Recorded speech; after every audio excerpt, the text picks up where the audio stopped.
Stepney's visit to the Fat Controller's Railway was coming to an end. "We shall miss you," said the Fat Controller. Then he turned his attention to all the other engines. "My railway is very busy and I am pleased with you, but you need help. A diesel is all that's available. Please do your best to avoid any, disturbances." "What does that mean?" whispered Duck. "That means this diesel is difficult," snapped James.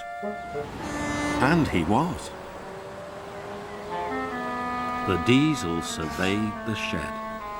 "Not bad, I've seen worse. At least you're all clean," he sneered. The engines glared. "It's not your fault, but your controller should scrap you and get engines like me. A fill of oil, a touch on the starter, and I'm off. No bother, no waiting. They have to fuss around you for hours before you're ready."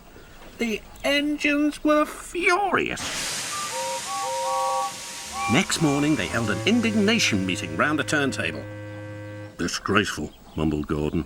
"Disgusting," said James. "Despicable," spluttered Henry. "To say such things to us," cried Donald and Douglas. "It's to teach him a lesson we'd be wanting. Now how do we do it?" The chance came sooner than expected. The diesel was purring comfortably. An inspector watched the fitter making final adjustments. The wind tugged at the inspector's hat. The diesel was ready. "Look at me, Duck and Stepney. Now I'll show you something." He rolled proudly towards his coaches. Then it happened.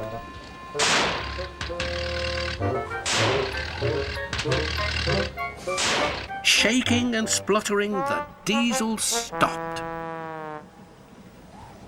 Meanwhile, the inspector was looking for his hat. The diesel seethed with fury as Duck and Stepney pushed him back to the shed.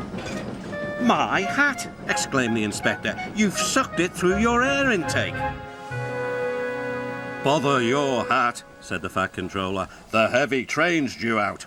You'll have to take it, Duck. Stepney, will you help, please?" "Thank you, sir," cried Stepney. "I'd like a good long run on my last day." The engines were soon ready. "Gordon will take over from halfway, so get the train there. Good luck." "Don't worry," smiled Stepney. "We'll get there and be early too." The cavalcade moved carefully over the rails and out to the open line. "Now for a sprint," puffed Stepney. "I'm ready when you are," replied Duck. Soon they were whizzing through Edward Station. And next, they charged at Gordon's Hill beyond. They felt the drag of the heavy coaches here. It was hard work.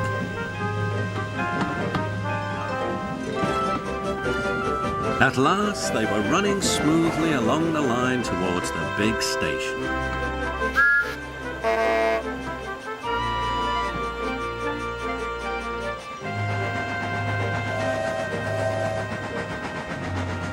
"Hello," said Gordon. "You're early. That's one in the headlamp for old Diesel." "James says he's sick as boiler sludge and sulking in the shed." "Serves him right for saying we're out of date." And Gordon chortled away. Next day, everyone came to say goodbye to Stepney. "Come back and see us soon," whistled the engines. "And you are always welcome on my Bluebell Railway too," replied Stepney. Then he puffed away. And what about Diesel?